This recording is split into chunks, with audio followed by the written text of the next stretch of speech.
All right, let's talk about the sequel to The Collector, The Collection. This could have been a trilogy. They were going to make The Collected, but they shot for only like a week or so, and then production shut down and it never started again. So we're never going to get it, supposedly. That's a shame. But let's talk about The Collection. This came out in 2012, and this was the one I saw in theaters. I did not get to see the first one, but I remember seeing this one.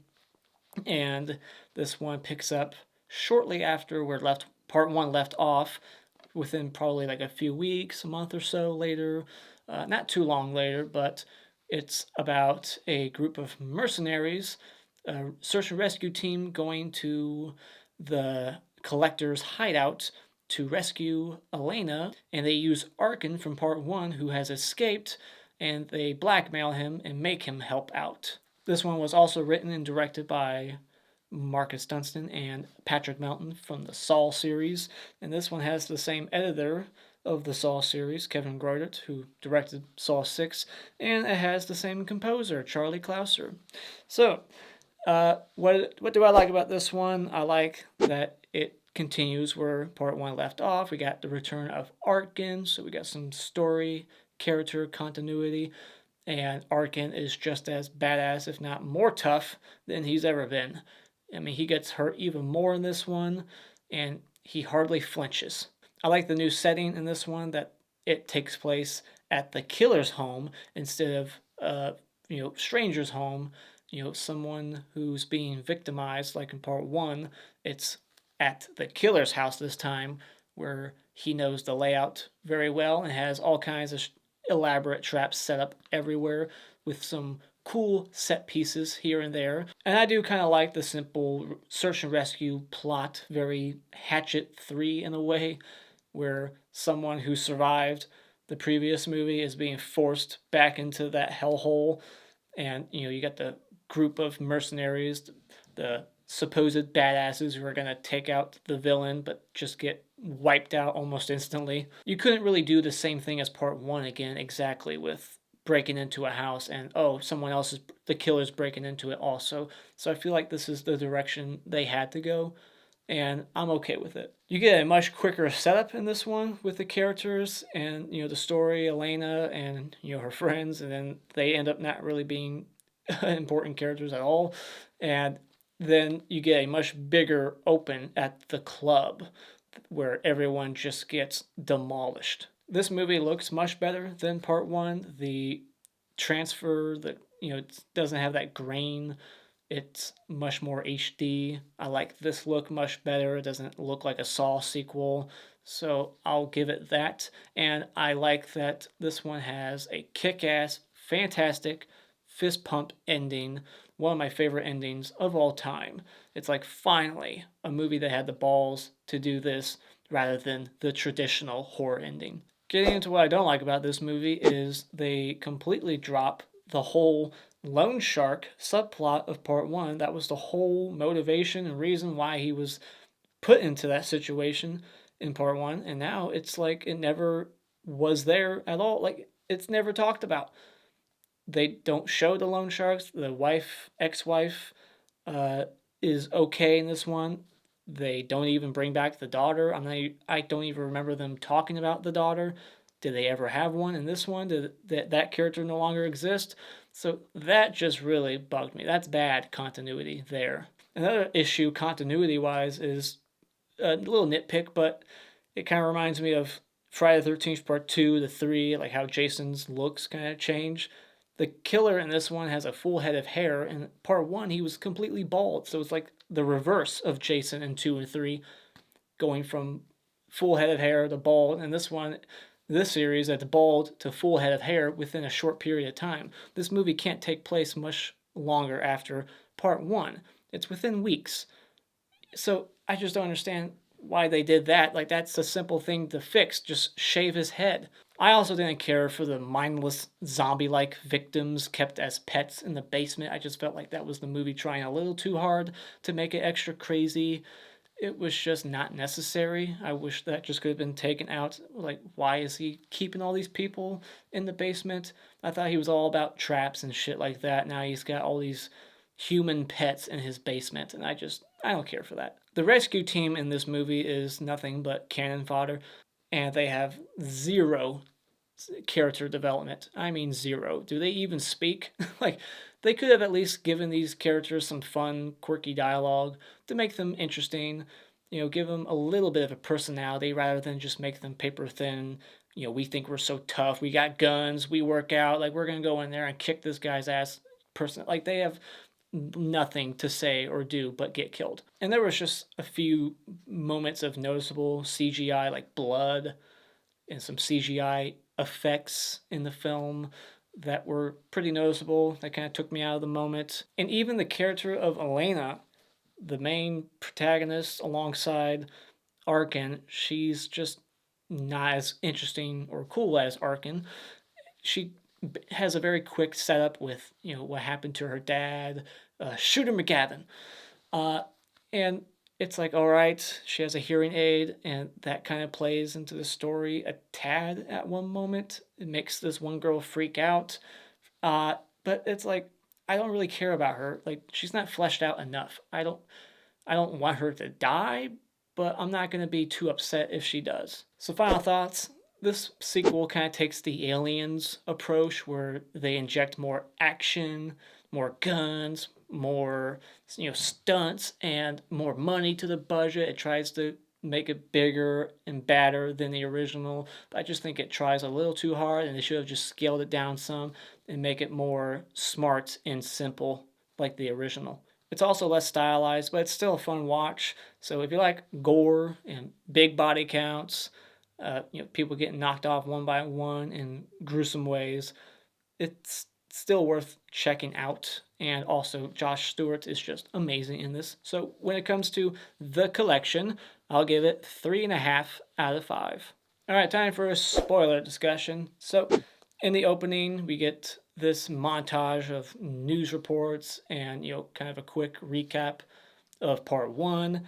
And we hear that there's over 50 people missing, and they end up, I guess, being the people in the basement, the mindless, drugged out of their mind, zombie-like people. And so it implies that this was not his first time in the first movie. He's done this many times before. And we get the whole club sequence with, like, the combine harvest machine thing. It's just chewing through them. And the one guy loses his fingers. You got the cheating boyfriend, and everyone's getting, like, their throats sliced. Like, all these machetes are flying out of the wall and, like, chopping at people's heads. And Arkin gets released from the chest by Elena, and then he grabs the cheating boyfriend and, like, jumps out the window with him to cushion the fall. Then Elena's poor hot friend gets crushed right in front of her. That would be devastating and a terrifying situation to put yourself in. So then Arkin's at the hospital, and his ex-wife is visiting him, and it's a new actress playing her, but the daughter's not there for some reason. Why wouldn't she be there to be with her dad in that situation? Like, that kind of bugged me. She should have been there. They don't talk about the loan sharks at all. Like, they were going to kill her, it seemed, in part 1. If they didn't pay by midnight, they were going to at least hurt her, if not kill her, for not paying them. So that whole part of the story is dropped now. And we find out that he cut his arm a bunch to help him find out where the hideout is. And the hideout is like this old abandoned hotel, and it's called Hotel Argento, like Dario Argento. And I like that the biggest guy gets killed first, but why would you put the biggest guy at the door? Like, he's just guarding the door. Like, he should be inside with everyone else. Make one of the other guys be guarding the door. Put the biggest, baddest guy in there with you. Then we get a head explosion. This guy has like a explosive collar, and he's talking about how the collector makes his victims play games and shit. And so I guess he's like Jigsaw now, making his victims at his hotel play little games, and if they lose, their heads explode. It looked a little CG, but it was still pretty cool. And then the other guy sets off a trap, and, like, these spikes come down. One goes through his arm, and the other, like, through the top of his shoulder and probably out his asshole. Then we get this scene with a woman who's just found nailed to the wall, and then the collector walks in and just slits her throat. It just feels like an extra body thrown into the movie. It's like, who is this person? How did she get in that situation? And why is the collector just killing her now instead of letting her go? I guess she lost some game and that's her punishment. Like, it seems like he's just putting her out of her misery. Then the Mohawk dude gets a hook, very see no evil hook comes down and like goes up through his jaw, and the collector does like this Batman move. He just comes down on the rope like Batman, kicks their ass, and then like strings up the other girl, pushes her. Like the collector is obviously like an ex-soldier or something. Like he has like some fighting training. Like was he a boxer? Like how did he learn all these moves? Then we get this whole sequence where there's screaming. They think it's their friend, but it ends up just being the guy who got killed first at the door.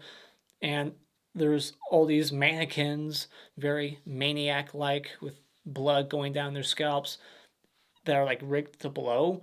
And the timer on the bomb goes off like at the perfect time. Like the bomb just seemed like it knew he was there. He didn't step on something to trigger it, or the killer somehow knew to set the bomb on like a certain time limit. Like he knew how long it would take for them to reach that room. It just seems like a stretch. Like what are the odds of that? Arkin comes up with a clever plan to use the only 2 bullets they have left to shoot like a hobo outside, and the other hobo goes to get help. The cops and ambulance arrive, and then they use the second bullet to shoot at the cops, and then they send like the SWAT team there and everybody just because of one gunshot going off. And boy, was the response time quick. Like they said earlier in the movie that they were like on their own out there. They were miles away from civilization, but the way this sequence is edited, it makes it look like they shot at the cops, and then within like 2 minutes everyone was there, like the whole police department, and now here comes the SWAT. Then this crazy woman who's been the collector's favorite pet starts to betray them, locks them in there, and then she gets punched into a trap that sets off like this Iron Maiden that closes in on her, and like blood just shoots out like a geyser from underneath, hitting her in the face. A little over the top. Lucello gets stuck in this predicament where if he moves, this big ass bear trap that's like huge above him is gonna like go down and like crush him or snap him in half. But then he just uses like this small dog to get out of it somehow. Like I would like to see how that situation played out. We don't get to see it, that trap unfold, and like how he did that. Like how is it that he quickly got out of that spot, grabbed the dead dog, and then it got ripped in half instead? Like that's a little unbelievable. Then Arkin and the other two are like caged. They're in a room full of explosives, and the collector lights this fuse that is very much like a Mission Impossible length fuse. It's this long ass thing that goes around, and it's like, why does that thing need to be a mile long? Like, does it need to be that long so that he has time to leave the building, the collector? It was just ridiculous. Why couldn't it just be like a 15-second fuse, but instead it was like the length of that room, like going around the whole ceiling. Like it was just like a Mission Impossible. Like when you watch the opening credits of those movies, it was that long. It was ridiculous. The grossest moment in this movie is not the gore, the kills. It's Arkin having Elena re-break his arm, and you can see like the bone pushing through the skin, but not breaking all the way through. He has his arm re-broken so that he can reach the lock and get them out of there. And then Paz, the woman mercenary, she just quickly gets killed, like from behind, stabbed in the shoulders with the knives, killing her instantly. And then we get a quick knife fight between Lucello and the collector, and he loses that battle pretty quickly.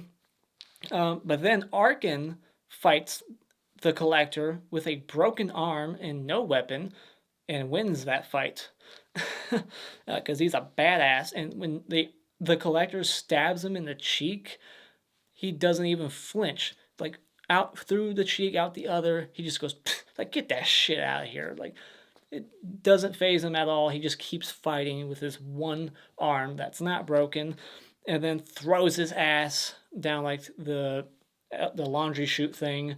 He's like, look at me, motherfucker. It pushes him down, lights his ass on fire. But then, of course, somehow he escaped, not burnt. I guess his suit was fire retardant for some reason.